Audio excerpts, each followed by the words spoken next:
The Sixth Axis podcast.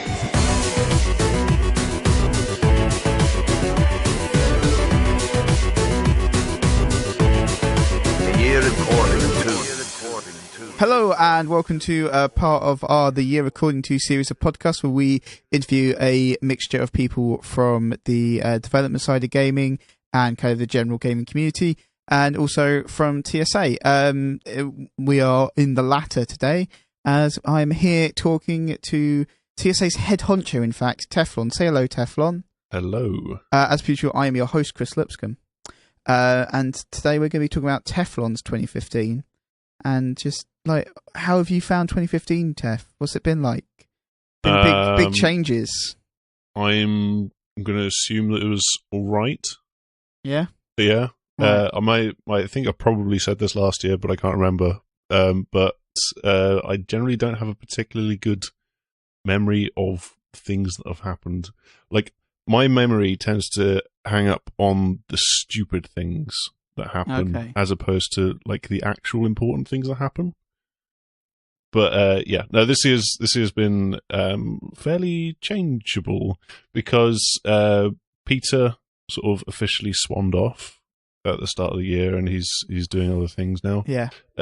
Blair has similarly swanned off. They both did the same swanning action as they left on the way out. They're both like writing about games. That's bullshit.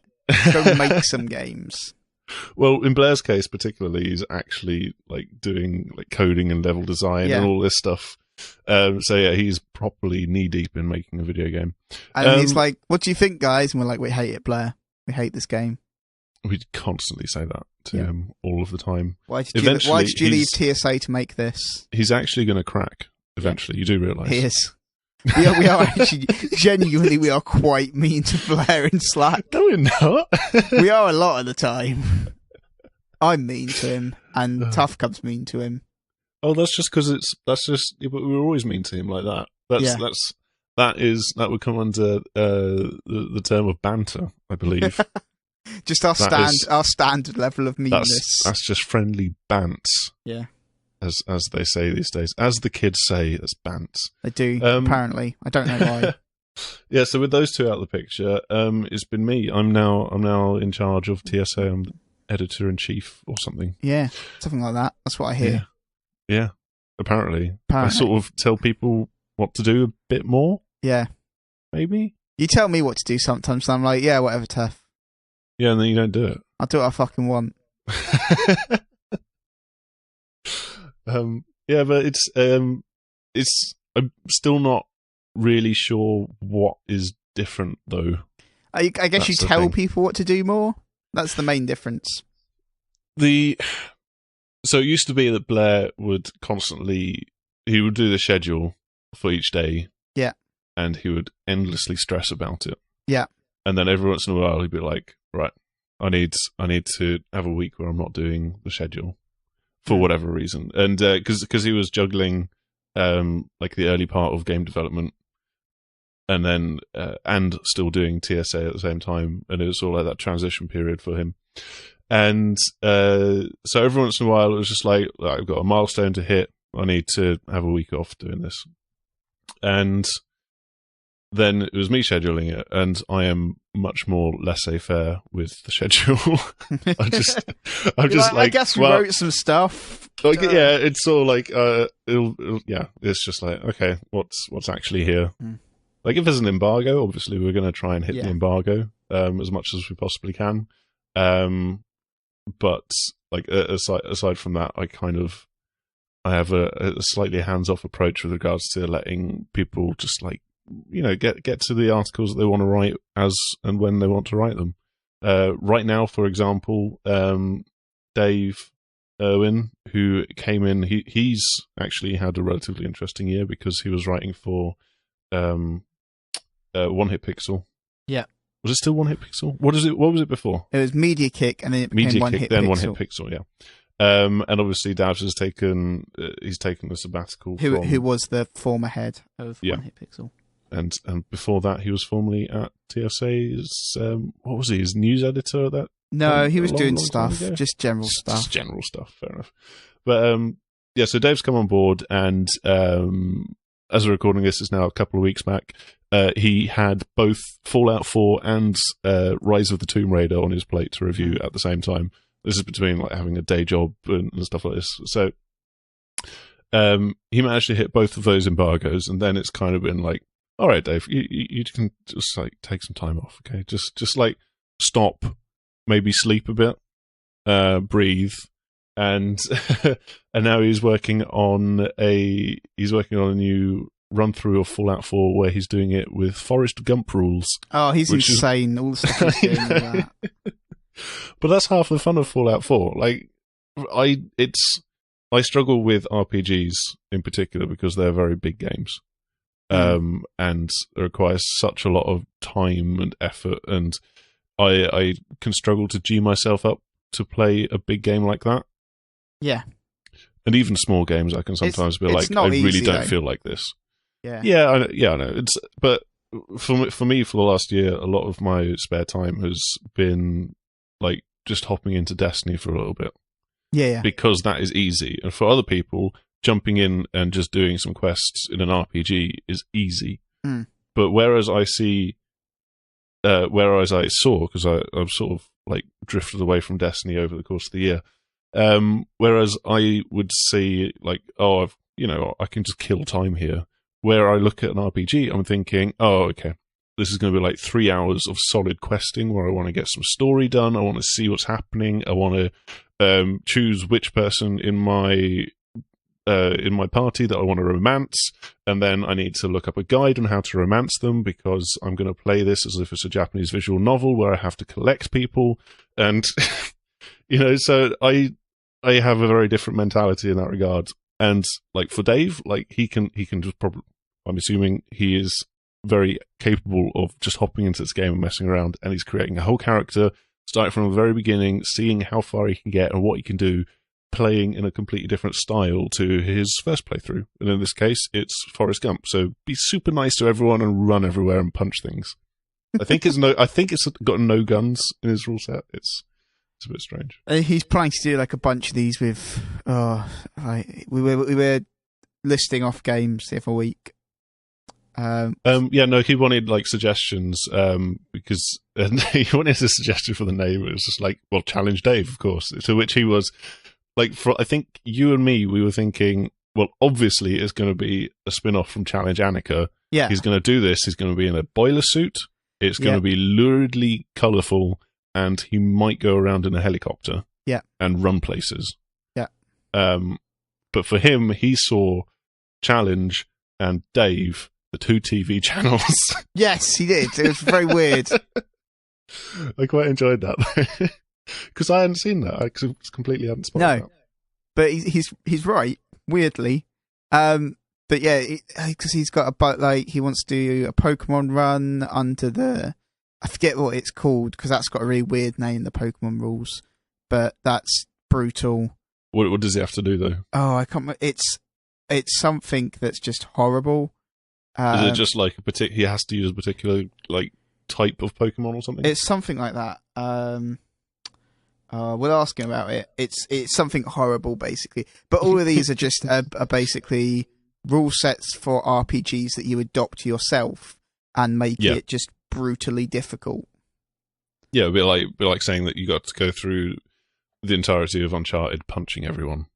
Yeah, exactly. To death. Every single kill has to be a punch to death, otherwise you go back and restart the checkpoint on crushing difficulty, or something ludicrous like that. It's called the Pokemon one is the Nuzlocke Challenge, and the rules are: any Pokemon that faints is considered dead and must be released. Okay.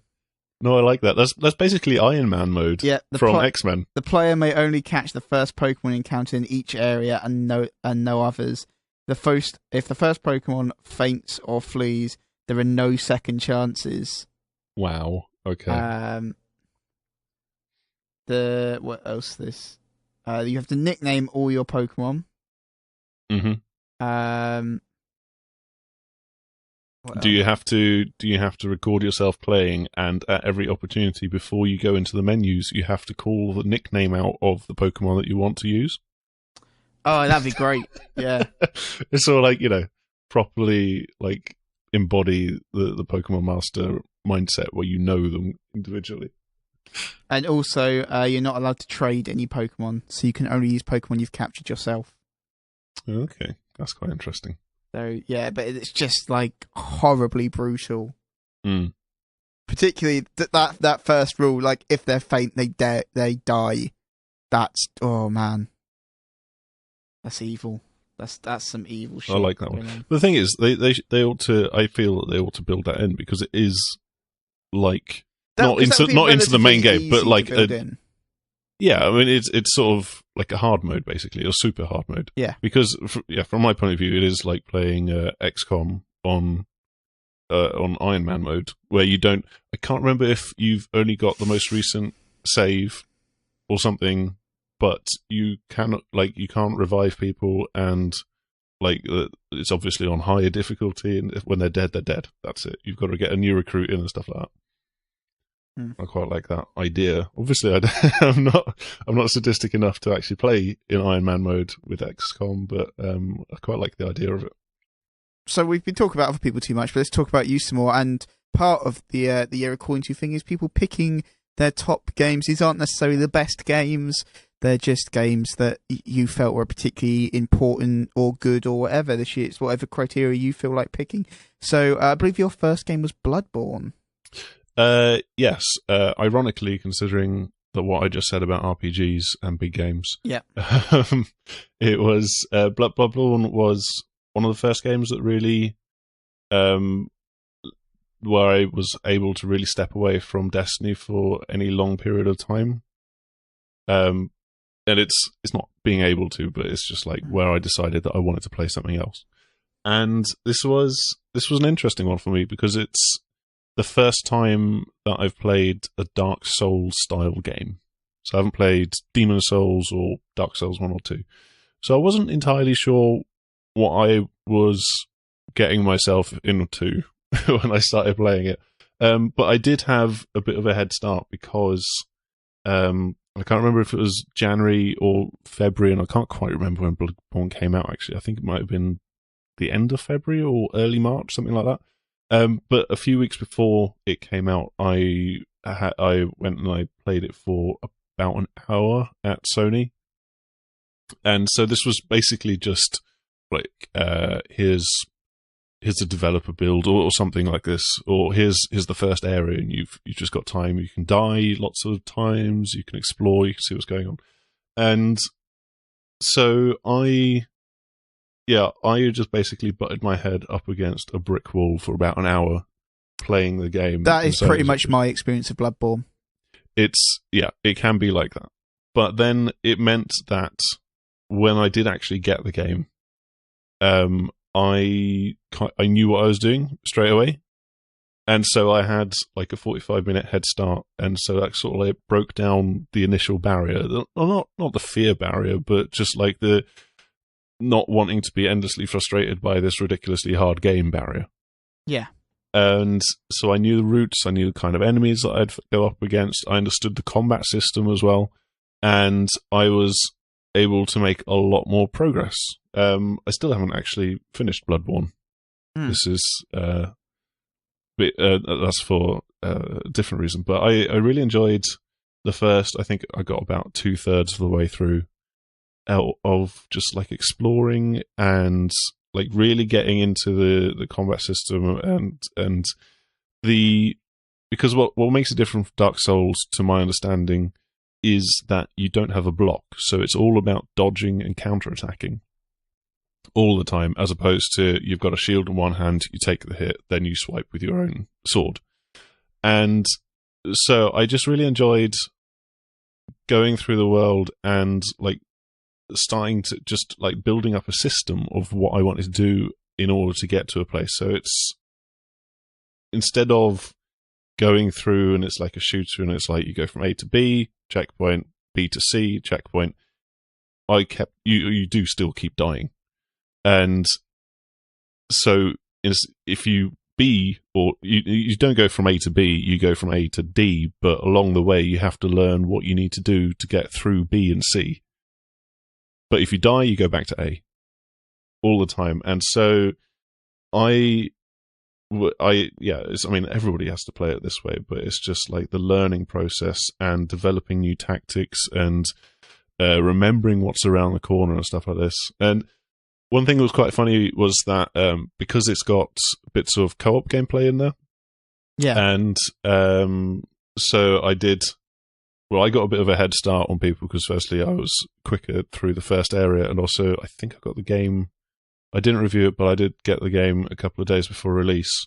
So I was a good few levels ahead. But it was quite funny that the game is flexible enough that at one key junction, I went left when the story wants you to go to the right. Oh, okay. So it's this it's pretty open world, but you go through the area and then you can unlock or open up new gateways, which means that you've got then a shortcut to go through, and it means you can skip like 15, 20 minutes of potentially very perilous enemies and getting through the world. And at one crucial point, I went down one path. I was like, okay, this looks cool. I'm going to double back and we're going to explore this way. And then I kept going that way, and I kept going. And I think I ended up getting to like what's meant to be like the sixth boss or something like this, and defeating that boss because it wasn't particularly challenging. But then I turned around and I saw I was talking to other people, and I realized that they had gone down into like the old city, and they had fought a different boss, and it was like, oh, okay, well now all of this is very, very easy because I've killed everything and I've leveled up a lot and I've got lots of awesome gear and all of this. And that was quite funny. And there's just, I think that's just fascinating game design where not only am I able to go down that way, but I'm able to survive and I'm able to level up and beat that particular challenge before heading down this different path.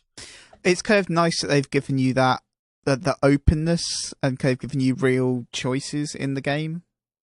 Yeah, I think. Well, I see it more as not hand holding you. Yeah, it doesn't put a waypoint on your map and say this is where you want to go.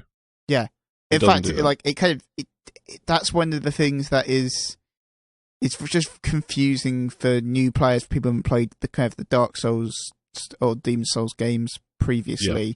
You come into this and there's just nothing. There's no explanations at all of anything. It's just like, go on then, let's see what you do. And let's see what I think it's more, let's see what you've got. Yeah. Rather than let's see what you do. Yeah, but it is a brutal game. Yeah, it is. We're recording this just a bit before the Old Hunters comes out. Yeah. I think that's the DLC pack is going to probably spur me on to try and get back into it and finish the game. I sort of stopped at the point where the story takes a major twist and the world completely changes, or like this, what you see within the world completely changes. There's one or two bosses which I absolutely hated as well, and that was part of the reason why I left, why I stopped playing.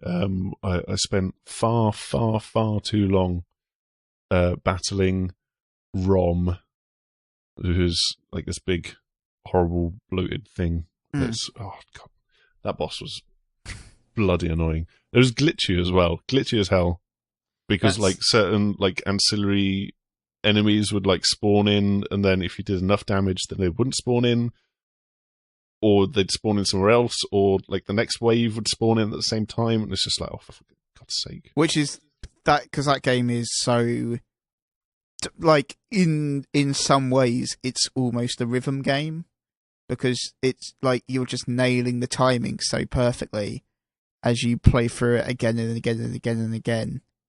Yeah. If you get those kind of glitches, it completely screws you over. Yeah, it can do. Yeah, I think actually in this case, I think it was like a arc weapon and an electricity weapon would deal an awful lot more damage to Rom. And so you could sort of like skip a wave or something like this, and like the co-op in the game is very strange. And so there was a lot of waiting around to try and get someone to jump in, and they have to be within a certain level range. But because I'd leveled up differently to a lot of people, I was much higher leveled, but still struggling with this boss. And so a lot of kinks and quirks to the system, which didn't really help me out there. But as I said, I'm looking back on the year. It's to try and find games where I've quite enjoyed them. Like Bloodborne's definitely one of them, and I'm actually tempted to pick up Dark Souls 2 now and see what that was like. And obviously, I'm now very interested to see what the DLC is like. Dark Souls 3 as well. So, like looking back on the years, maybe realise, oh, actually, I ought to go back and try and finish Bloodborne and see the ending of the story. If you can get there. Oh, I'll be able to get there. I'll be all right. I can't or just get watching past, YouTube. I can't get past like the first bit. It is brutally difficult. Like when I was playing it in Sony's offices, it was literally just like I'd get to the same section. There was like hounds on a bridge or something like this, and I'd get there, and it was just like, oh shit, the hounds are coming in. If I'd beaten the hounds, I would have been able to open a door, which opens up a shortcut to the spawn point, and then I'd be able to get to like the first boss on the bridge. Except that wasn't the first boss, not necessarily. There was a different boss which could have been your first boss, Yeah, it's a very, very interesting game. It is really just fascinating. But I don't know what they're clearly doing something right, because even though I can get like nowhere in that game, I still enjoy it. Like it's still like they've built a game where failing is enjoyable, and that is not easy. No, it's like self-flagellation. Yeah. That's actually very accurate. Yes, it is exactly self-flagellation. On a different note, you've done a lot of travelling this year. Yes. So and again, this was like thinking back to like what did I do in February? I don't remember any of this. And so it turns out, yes, I have done a fair amount of travelling for gamer events this year. So one of the first was just a day trip to Paris for Focus Interactive, a French publisher, and they've got like an awful lot of Warhammer licenses under their on their release list. So they've got like Battlefleet Gothic, Wartime not action RPG, tactical RPG game, the Blood Bowl 2 game, that's Focus Interactive as well. And so they've sort of managed to corner the Games Workshop market, aside from Total War Warhammer, which is obviously Sega and Creative Assembly. They managed to get that cornered. And yeah, that was an interesting little trip, mainly because I got very, very hungry throughout it, because the food that they were serving was basically these tiny. They all look like cakes, but they were not cakes by a long way. There is like tiny cubes of, like, I don't know, I guess pate on like a little sponge or something like this. I can't exactly remember what it was, but all that I remember is that I picked one up and I put it in my mouth, and I thought, this just tastes like potpourri, which, if you know what potpourri is, it's just like it's inedible, like husks from like I don't know what it is, but it's just like kind of it's like just air there to make sort of type thing. Yeah, it's sort of like shells from seeds and the thing. It's like kind of like natural air freshener, basically. Yeah, that's it. And that's the thing that I thought of when I ate it. But the nice thing was that then there were a couple of us there who were all just like, there is nothing to eat here. What is going on? And then we were talking to one of the French developers, and it was just like, oh, you're really hungry, blah, blah, blah. And like, yeah, well, I mean, have you seen all of this? Like, I dare you to actually eat this. And he picked one up and he ate it, and he went, yeah, that's a bit strange. So, renowned for their cuisine, and yet they served like this bizarre nonsense. It was very, very odd. That is weird. Yeah. And sticking with the culinary theme, I ate moose this year. Moose. I had a moose sandwich. Did it taste like chicken? No, it's more bacony. Ooh. Not bacony, more like ham, maybe. But sort of like the dark, like darker ham. Kind of like gammon-y then. Yeah, maybe. I'm not really sure about gammon. I'm not sure if I've had gammon. But yeah, that was because I was in Sweden for ParadoxCon, where Paradox were talking about their latest games. So all of they're very famous for their grand strategy games like Hearts of Iron 4, where you can play as any country that you want in the world through World War II. You could play as, I don't know, I'm sure that you could play as South Africa through World War II and basically not do an awful lot. I was going to say, you could play as Switzerland and just be like, yep. Yeah, you can play as Switzerland. You can play as Germany and painstakingly take them back to democracy. Or you can, there's lots of things like that, which so it's not an accurate depiction of World War II, because I feel that would be quite depressing to play as Germany. It can be like oh no, it can be, but my point is, like, it doesn't have to, the game is not as faithfully as you can recreate World War II. No, it's you basically if you are get Germany, to make, just be like, sit back and overstretch yourself in Russia and then get invaded from two fronts at once and your army collapses. No, because the entire point is that you want to win, basically. So it doesn't matter. You could be France, and basically you want to, and it starts a bit before World War II. So you're France, and you don't necessarily have to agree to go to war if Poland gets invaded, or you can react very, very aggressively to the remilitarization of the Rhineland. And that was a separate event a few months later where it was showcasing the multiplayer part of the game. And that was an awful lot of fun because there was so much, like, especially the first game was an awful lot of like scheming and like collaborating with people. And it's sort of like we had two sets of computers and two teams of, like, one was the Axis, one was the Allies, and then you had a bunch of neutrals in the middle. And so the first thing that we did, I can't remember, I think I was Hungary in the first game, and I can't remember which country it was, but basically we just turned around and went, do you want to be in the Axis? And they were like, yeah, all right, then what do I need to do?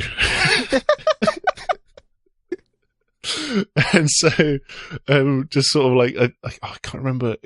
Yeah, and there's just lots of stupid stuff like that. But then the final big battle that because then there were a couple of imbalances and bugs in the game, so it ended up that as soon as the Rhineland got invaded, which happened very early, then basically as soon as America could be brought into the war, they managed to just steamroll everything with hyper-effective bombers, which would just they would just obliterate everything in their path because they're vastly overpowered at that point. Like it. I'm assuming that they've fixed this since then. They've pushed the game's release back a few times since then, but then, like, one of the final games, it was like a Japanese-Chinese alliance, and they assaulted Russia from one side. On the other side, the Axis powers got completely wiped out, and then the Allies kept rolling into Russia, so Russia was being squeezed from both sides. Oh man!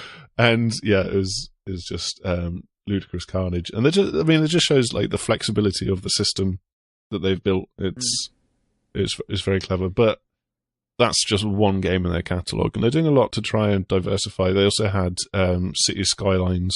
Yeah, which was being shown then, and it was like only 1 or 2 months away from release at that point. And that has obviously been a huge hit with regards to done really well for them. Yeah, with regards to capturing the city builder market. They also signed Pillars of Eternity.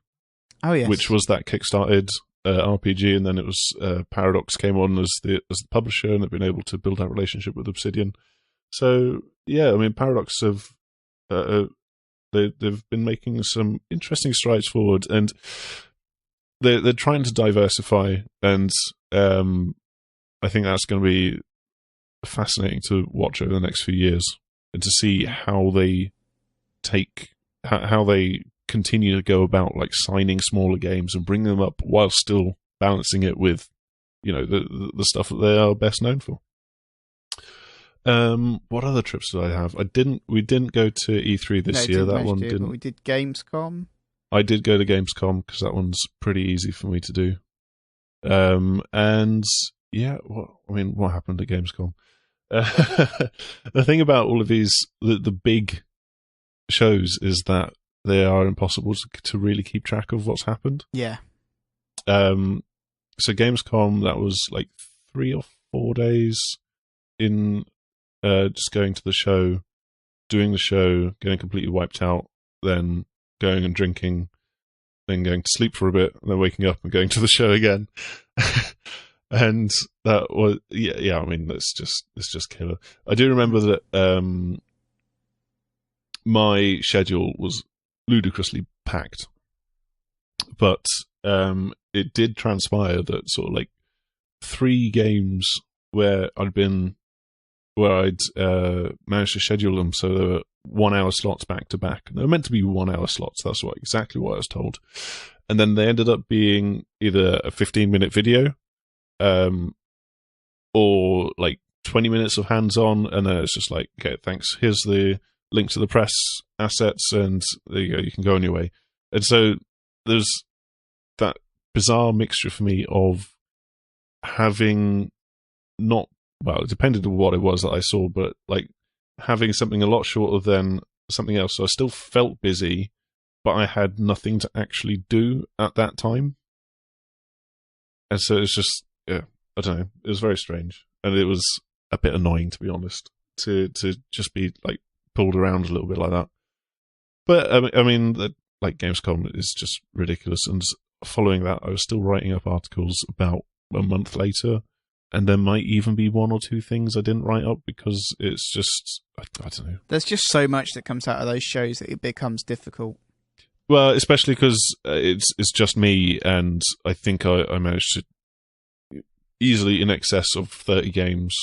Yeah, I saw there. I actually I got into the business press area early one day, and I was wandering around, and I saw and I had like a half hour, and they'd sort of changed the layout, and so this might have been the first or the second day. They changed the layout, so I wasn't 100% sure of where I was going.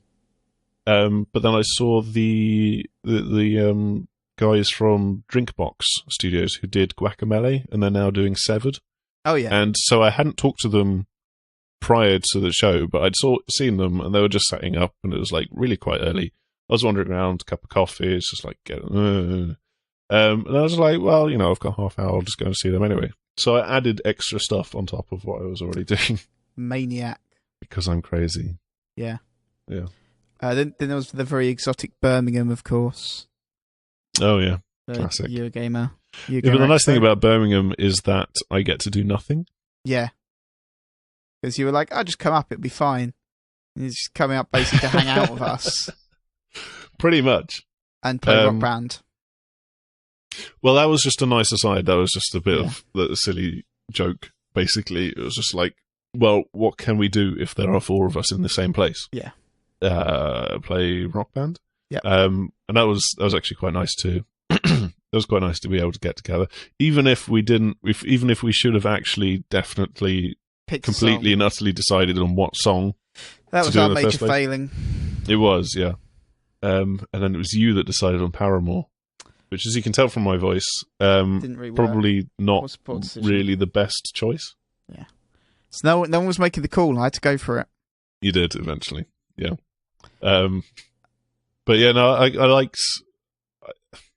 preferred Eurogamer when it was in London because it's more convenient for you. Yeah, well, it is. Yeah.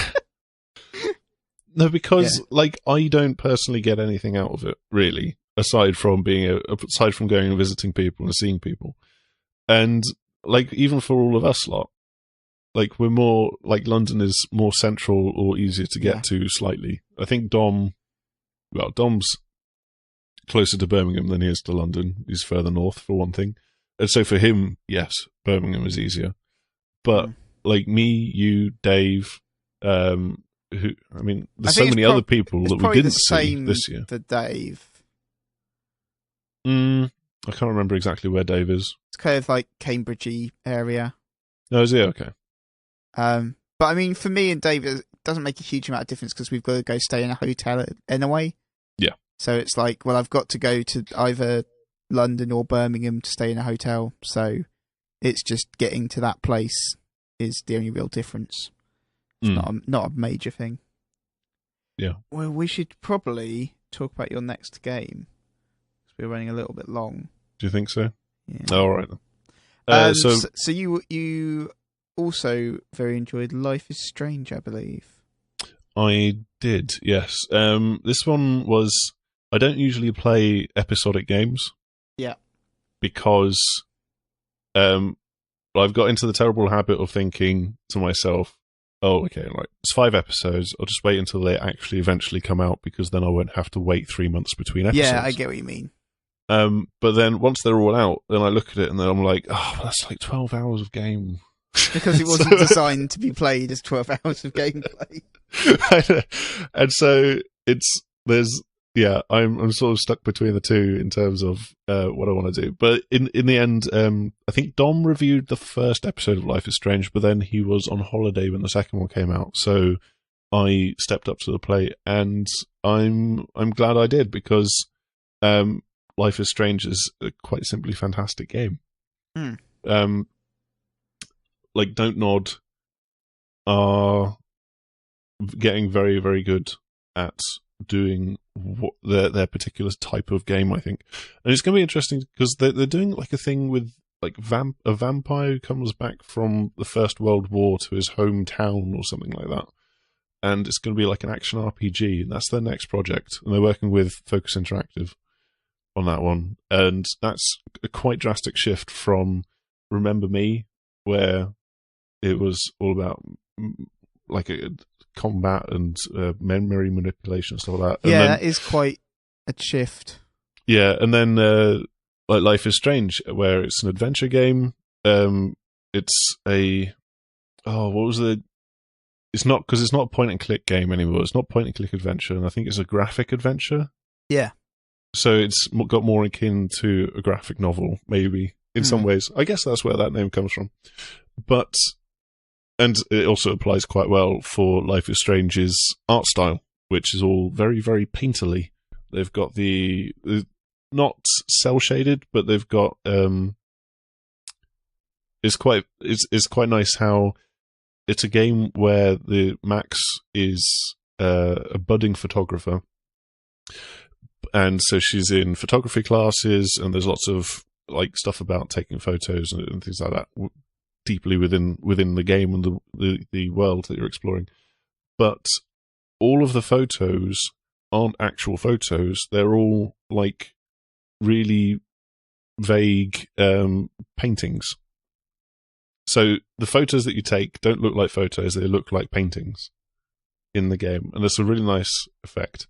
But the real thing is just about the journey that you go on. And the trick with this game is that, unlike the Telltale games, which sort of like laid the foundations for this one, unlike those games, you get to rewind time after every single decision point. Or I think 99% of the decision points in the game, you get to be able to rewind time to before that point, or maybe sometimes even further back, and sort of like run your way through a conversation again, make different choices as you're talking to someone, and get a different result at the end of it. And yeah, on the surface, it's quite interesting that you could be talking to like the queen bee of the class, who is basically just a bitch to you, and you can sort of like massage the conversation in such a way that she ends up feeling bad or insecure, and you get to be the one that you get to comfort her or something like this. And what I quite like is that then 3 or 4 episodes later, because the game has been tracking all of your decisions, and you've been able to rewind time constantly and pick the exact decision that you want, as opposed to being under the pressure which you get in Telltale games to pick something, and you've only got a few seconds to look at what the options are and decide. And so sometimes you'll get the wrong one, or it will have an undesired consequence. Here, it's always tracking everything that you do, so it's definitely your decisions. And it sort of like called me out very late in the series. It called me out saying, "Oh, you're always so sucking up to people and just like you're never really getting close to them. You are just making them want to like you. You want people to like you, so you're just playing to what they want to hear." And that was a clever way of twisting it around on me. And I really like that. That's a nice idea, though, because it makes you think about not just how you're playing the game, kind of about yourself as well. Yeah, you get that a lot with a lot of these games, actually. But with this one, because you don't have that pressure. But it's also the fact it's exposing it so explicitly as well. Yeah. I mean, it's very clearly a game mechanic, and it's very clearly a way of letting you manipulate the story. Mm. But it's I think one of the nicest things is that you get to explore all of the possible avenues as you're playing it through that one time, maybe. With Telltale games, it's very difficult to even consider going back and starting from the beginning and thinking that, oh, I'm going to play this game completely differently, and I'm going to be a real asshole, and I'm going to pick this person to stay alive, and blah blah blah. Like I don't find that to be as satisfying an experience as being able to play through Life is Strange, and like go through and see every single thing. So be like, oh, I want to. Like, I feel that this person needs to be punished for the things that I'm seeing him do. So I'm going to, in this conversation later on, I'm going to side with this other person so that then this particular relationship breaks up and all this stuff. And it's just really, really nicely done. But I think it's really nicely done the way that you get to play with the possibilities. But it also does a very good job of obscuring what each thing is going to mean in future. So it might be something relatively small, or it could be a major decision point, and it does have a knock-on effect much, much later into the game. But you've picked deliberately thinking this is going to be the best outcome, and it might not. It might be. It can, in some cases, go completely against you. It's. I need to play Life is Strange. You do. Try it. People keep raving about it. No, it's definitely going to be quite high up on a lot of people's Game of the Year lists, I think. One of the things you've been doing a lot of this year that I don't think you've done well, you've done a bit of previously, but you've definitely done more of this year, was review events. So I know you did Black Ops 3. Yeah, I've done Call of Duty for the last 3 years. So all of the current gen ones, I've done the 3 Call of Duty events for those. And those are a bit strange because they sort of cut you off from the world for 2.5 days or so. Yeah, and it's weird. Yeah, I mean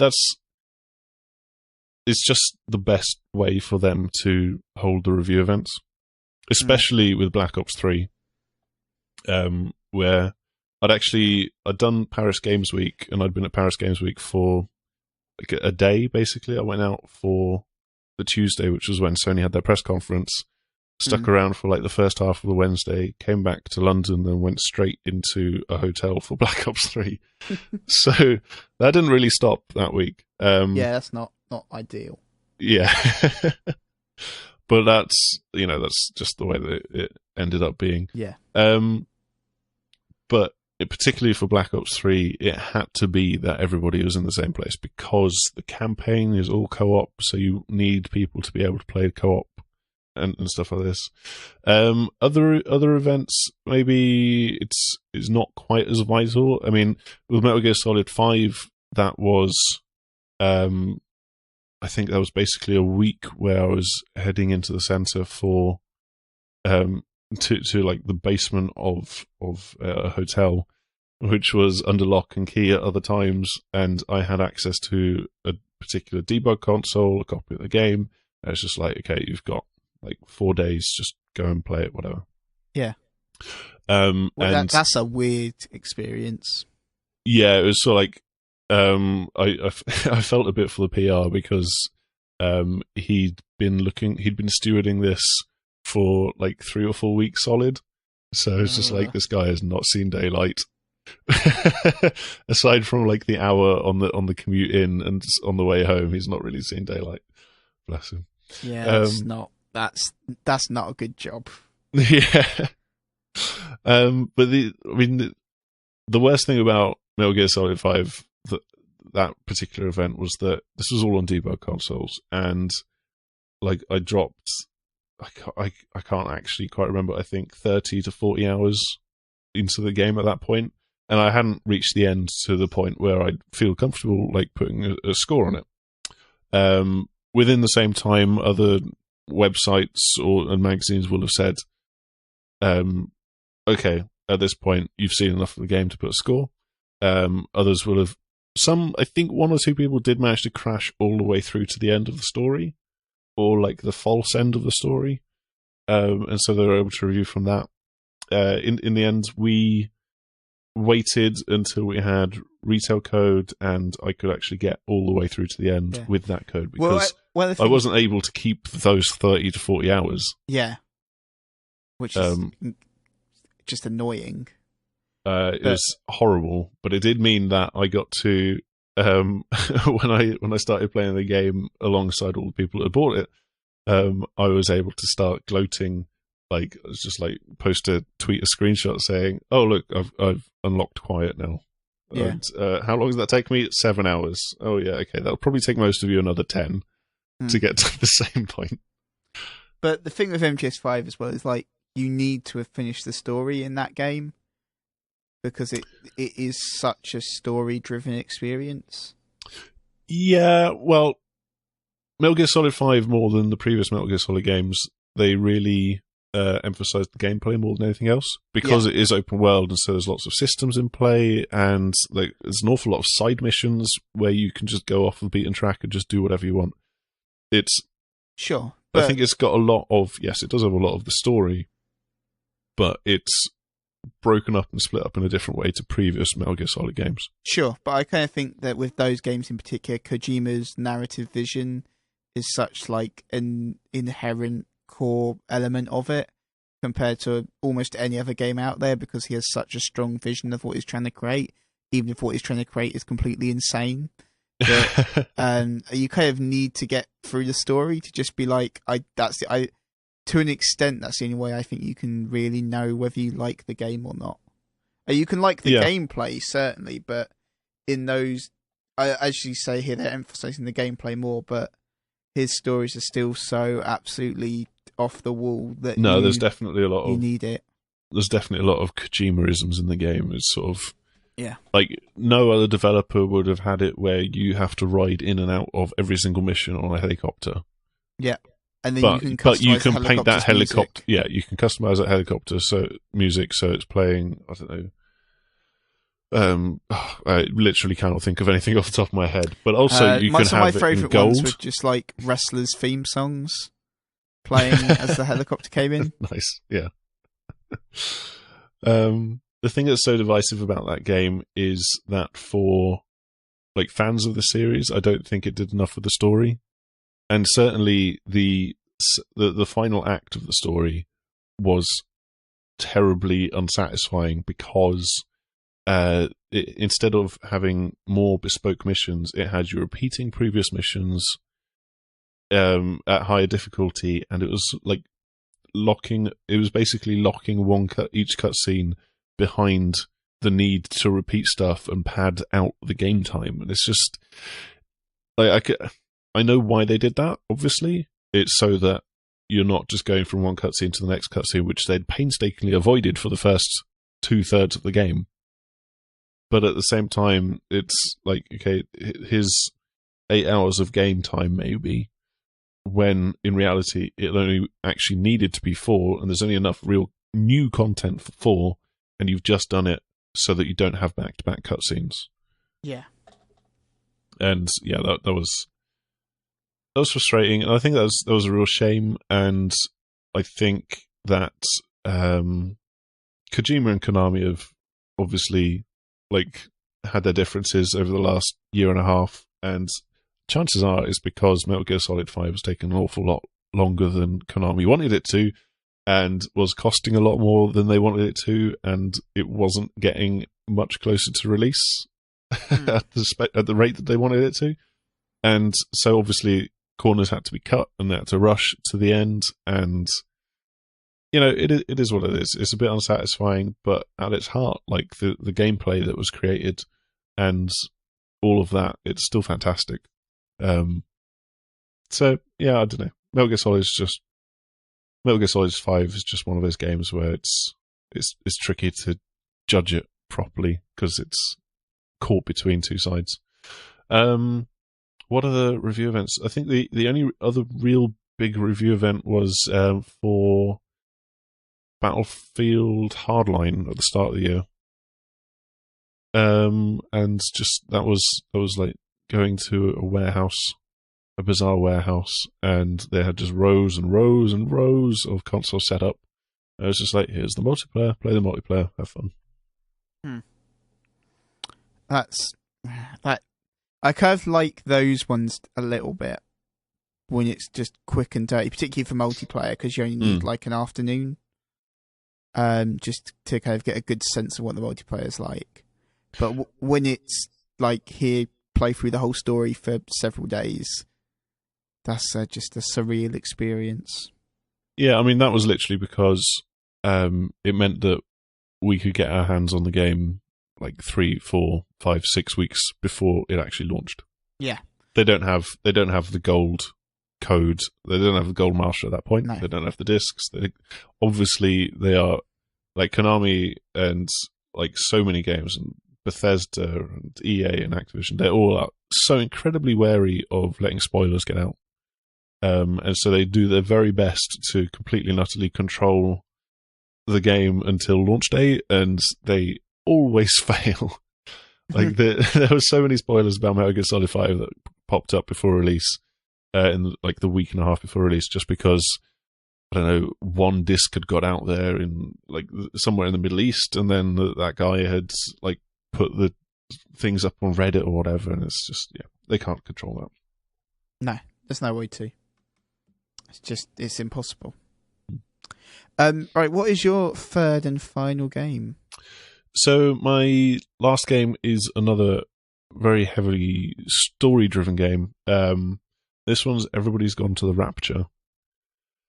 And those been out since, when did it come out? I think it came out in the middle of August, or towards the start of August. And so I handed it off because I'd just come back from, or I was just about to come back from Gamescom. And it's taken me until November to actually play it. Despite the fact that it's a relatively short game, I just had to, in the end, I had to force myself to play it because I think I was apprehensive about my expectations with it.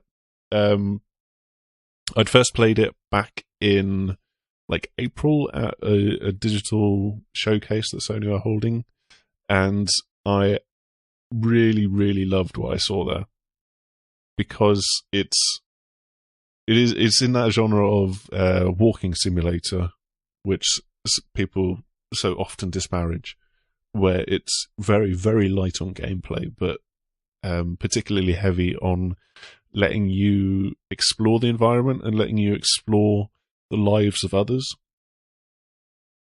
And that's actually a very good film if you're into your German films. The Lives of Others. That's a very good one. Film recommendations for you in this podcast as well. A very niche film recommendation, I feel. It's a good film, though. It's a very good film. Have you seen it? No, is it all in German? Because it's set in communist East Germany, East Russia. Oh, I can't talk. It's set in East Germany. Yeah, and so you've got the secret police, and they've sort of decided that this one person needs to be monitored, and so the head of one of the people in the bureau, he's sat there monitoring him, and he like all listening to the bugs, and sort of like he was coming into the shift. And basically, he's not doing anything other than looking into this person's life for maybe I can't remember exactly, maybe 2-3 months at a time, and he sort of comes to sympathize with him. And then I can't remember how it all goes terribly, terribly wrong towards the end of the film. I'm fairly certain that it does go terribly wrong, but it's just a very good film. It's a fascinating look into, like, just spying and just like the invasion of privacy and, like, obviously the secret police and that kind of stuff. And so it's actually kind of come to be quite relevant in the modern world with, like, NSA and phone hacking and all this nonsense. Yeah, it does sound it. It's a good film. It's one of those. It's one of quite a few foreign films where I'm just like, forget that you need to read subtitles for this. That doesn't really matter. Just sit down and watch it, because it is that good.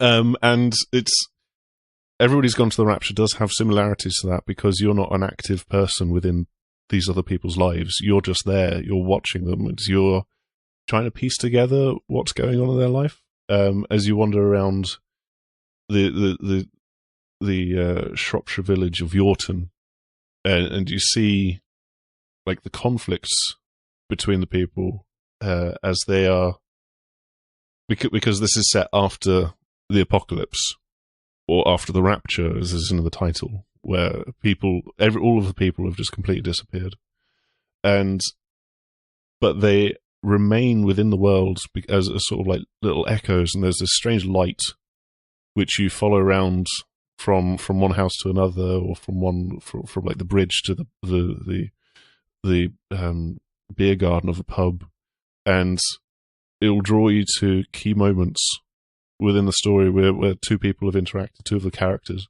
but you don't see the actual people. You just sort of like see like little light form versions of them, and you have some quite excellent voice acting, and that game company clearly sort of drew a little inspiration from the fine British tradition of radio plays, where I think Britain is probably the only real country in the world that still has a lot of radio plays, and like The Archers and stuff like that.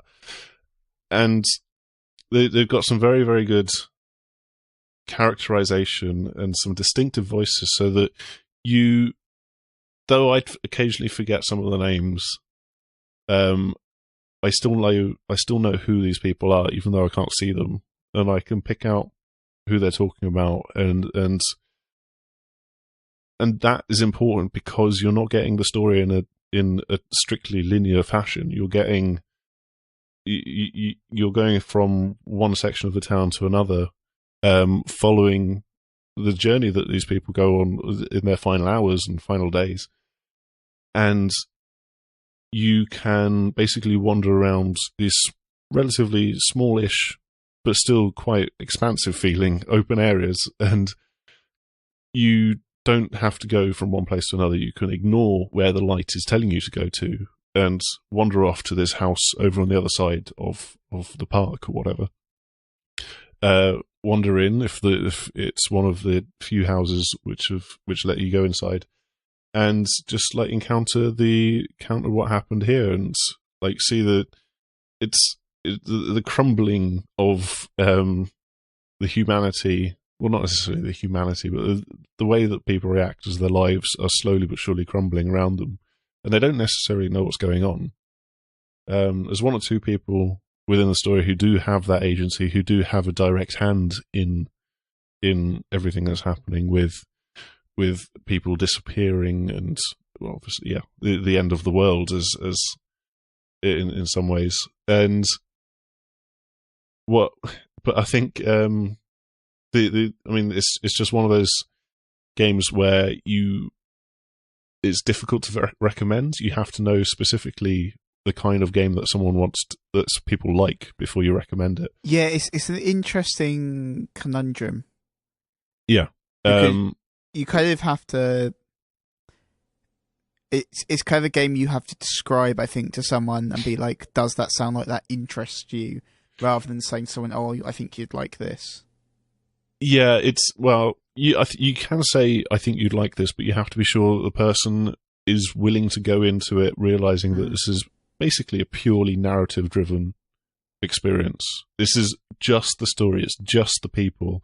It is just the quite serene Shropshire setting that you're in, the beautiful summer's day, and just the transformation that these people go through and like putting it together in your head. So there's this ever so light puzzle elements because you're still getting all of the story, or like you might miss one or two bits, but you're still getting the main thrust of the story if you follow that light around. But as I said, it's not in order, so you're putting that together in your mind, but there's no actual gameplay to putting it together in your mind, other than that you want to understand the story, and so you're exploring. And I'd often go off the beaten path because I'd be like, well, you know, there's a house there, I want to go into that house, I want to go in this direction. I think the only problem is that there is, if you do follow the light, you do get the story in a certain order, and that does help with putting the pieces together. And one section in particular, I wish that I'd gone counterclockwise instead of clockwise around the area, because it meant that I was seeing everything, I was seeing things in back to front almost. And so that sort of undercut some of the impact. But at the same time, I still found it a fascinating experience, and I completed it in one sitting. The only other thing that I want to talk about is the music, which is quite simply gobsmackingly beautiful, and is incredibly powerful soundtrack written by Jessica Curry. Yeah. I can't remember. I think it was like the London Male Voice Choir or something. Like she had two choirs and like a full orchestra at her disposal, and she drew on so much like sacred music as inspiration, and it's just absolutely gorgeous all the way throughout. It's great when a game can just get that music perfect. Yeah, and it just absolutely fits the story and the style that they're going for. Yeah, all the way through. Fabulous. Right, I think that's probably going to wrap us up, unless there's anything else you wanted to talk about from the year. Not really. I mean, like, the year is coming to an end, so at the moment, like, we've just had this mad crush of game releases and like trying to get, and like I'm so far behind on so many things. Like there's plenty more to do. There's like game of the year awards to figure out what categories we're going to use and all this stuff. You might already be seeing some of those by the time this goes live. All of that, organising these podcasts as well. That's been a bit of an effort, but I'm hoping it's going to be worth it, Kris. Yeah, hopefully. And yeah, it's like the last few months of the year aren't exciting from the point of view of like events and life-changing moments, but they are. There's so many games that come out. It's impossible to keep up with everything. It isn't easy at all. There's just too much out there. You just can't do it. Yeah. Well, it's been lovely chatting to you today, Tef. Thank you. It's been lovely talking to you as well. If you'd like to get hold of Tef on social media, whatever, you can find a lot of his writing at TheSixthAxis.com, obviously. I'm pulling that. Okay. I'm getting rid of it. And there's videos and stuff there as well. Some of them with me. Or you can get him on Twitter as Teflon. Yes. Because he is slippery. Mm-hmm. Exactly. Like a snake. Yeah. That's where the Teflon comes from. Exactly. But that's going to do it for this episode of the year recording to 2015 with Teflon. Say goodbye, Tef. Goodbye. Goodbye. The Sixth Axis Podcast.